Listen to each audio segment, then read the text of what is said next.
Sakit Umum Daerah Kabupaten Sumedang. Jadi mulai 1 April kemarin kita sudah membuat unit bank darah. Jadi untuk pelayanan pasien yang memerlukan darah tidak perlu lagi keluarga yang harus ke TDC PMI, tapi nanti akan difasilitasi oleh perawat di ruangan sampai nanti darah itu ada di ruangan. Kemudian untuk pasien yang mempunyai yang belum tercover oleh Jamkesmas, yang mempunyai artinya masyarakat miskin baru yang belum ada dalam database. Selama ini kan untuk verifikasi itu keluarga pasien harus ke kantor dinas sosial. Nah, mulai 1 April kemarin kita sudah mencoba berkoordinasi dengan dinas sosial. Jadi ada petugas dinas sosial yang ngantor di rumah sakit. Jadi pasien yang memerlukan verifikasi untuk penerbitan surat keabsahan peserta itu cukup di loket dinas sosial yang ada di rawat jalan. Jadi tidak perlu lagi pasien harus ke dinas sosial. SKTM? Ya, untuk SKM. Bukan SKTM diperlukan? SKTM sekarang namanya bukan SKTM, tapi surat keterangan miskin. Jadi untuk sasaran masyarakat miskin yang belum terdata di dalam SK Bupati. Nah, jadi nanti di dinas sosial itu dipilah-pilah. Kalau nanti masuk ke dalam database, maka yang belum punya Jamkesmas itu masuk kepada database non kuota. Jadi itu nanti anggarannya akan di backup dari APBD provinsi. Nah, yang banyak itu adalah masyarakat yang diterbitkan SKM-nya oleh aparat desa, diketuai oleh Pak Camat, tapi belum masuk kepada database yang sudah ditetapkan oleh Pak Bupati.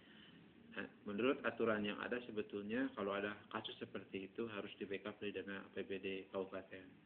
Nah, tapi untuk 2009 dana yang disediakan oleh APBD Kabupaten itu baru 200 juta dan sepertinya ini dengan 1-2 bulan juga sudah habis. Nah, untuk pengendaliannya tetap harus ada verifikasi dari dinas sosial. Nah, jadi petugas dinas sosial sekarang sudah mengantor di rumah sakit sehingga masyarakat yang memerlukan verifikasi seperti itu tidak perlu dinas sosial tapi bisa dilayani di instalasi rawat jalan di RSUD. Mekanismenya kemana? Si pasien masuk ke rumah sakit? Mekanismenya setiap pasien yang memerlukan pelayanan di rumah sakit itu yang pertama yang wajib harus dipenuhi oleh pasien adalah surat rujukan. Jadi ada surat rujukan dari puskesmas yang menyatakan bahwa kasus yang dialami oleh pasien tersebut tidak bisa ditangani oleh puskesmas sehingga harus dirujuk ke rumah sakit. Itu yang pertama. Jadi bukan atas penilaian pasien sendiri datang ke rumah sakit, tapi tetap yang menilai ini dirujuk tidak dirujuk adalah dokter di puskesmas.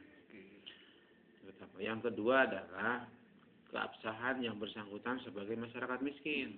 Karena kita kan tidak artinya kalau dari sisi pelayanan rumah sakitnya sendiri kita tidak membedakan ini miskin atau kaya, standarnya tetap sama. Tapi yang diperlukan dari sisi administrasi. Nah, karena kalau dari sisi administrasi bisa dibuktikan yang bersangkutan itu masyarakat miskin, maka haknya adalah yang bersangkutan memperoleh pelayanan bebas biaya di rumah sakit. Nah, ini yang perlu dikendalikan karena kalau tidak dikendalikan ya tetap semua orang bisa ingin bebas biaya di rumah sakit gratis. Nah, mekanismenya ada 2. Jadi ada yang Askes Center itu untuk memverifikasi Jamkesmas dan dinas sosial memverifikasi yang non Jamkesmas.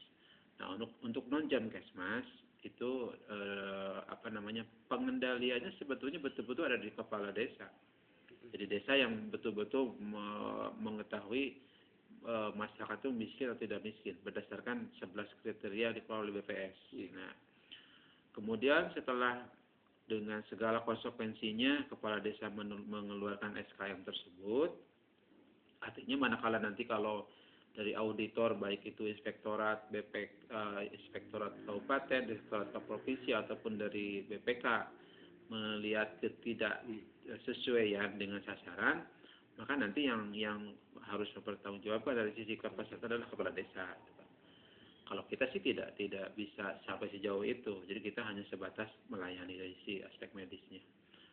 Nah, kemudian dengan SKM yang sudah diterima oleh desa, kemudian dengan surat rujukan datang ke rumah sakit, nanti diverifikasi oleh dinas sosial, karena tidak sesuai milah-milah mana ini yang masuk ke dalam database non kuota, mana yang non database non kuota. Nah, nanti Dinas Sosial menerbitkan yang namanya SKP, surat keabsahan peserta. Jadi yang bersangkutan masuk Jamkesmas provinsi atau ke Jamkesmas kabupaten. Itu aja. Jadi ketika si pasien sudah masuk ke sini tetap dilayani ya? Tetap dari awal sih itu makanya kita diberikan tenggang waktu 2 kali 24 jam. Jadi manakala pas begitu datang asal yang bersangkutan, saya mohon sekali lagi transparan, kejujuran. Jadi kalau dari awal emang sudah miskin, saya pakai SKM. Sehingga dari awal kita sudah secara administrasi pasien tersebut dimasukkan ke administrasi masyarakat miskin. Karena yang ini juga saya tidak mengerti ada di mana nih letak masalahnya. Banyak pasien yang dari awal umum gitu kan.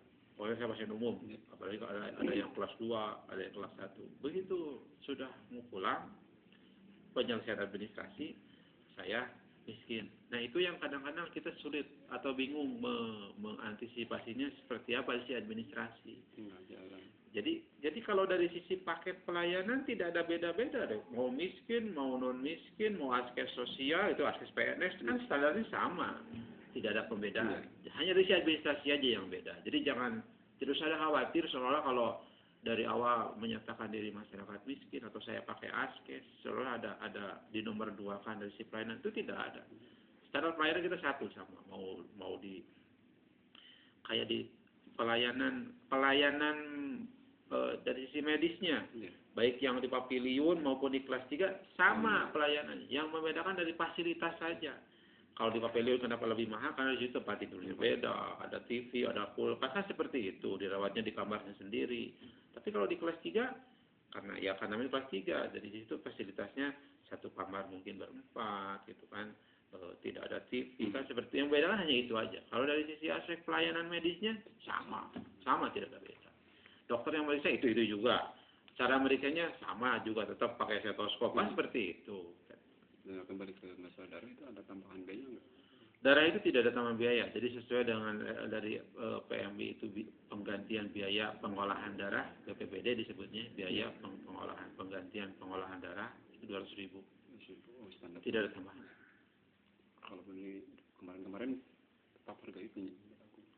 Jadi itu per 2009, kalau 2008 masih 120.000. Nah sekarang dengan ada kenaikan alat-alat untuk biaya pengolahan darah, maka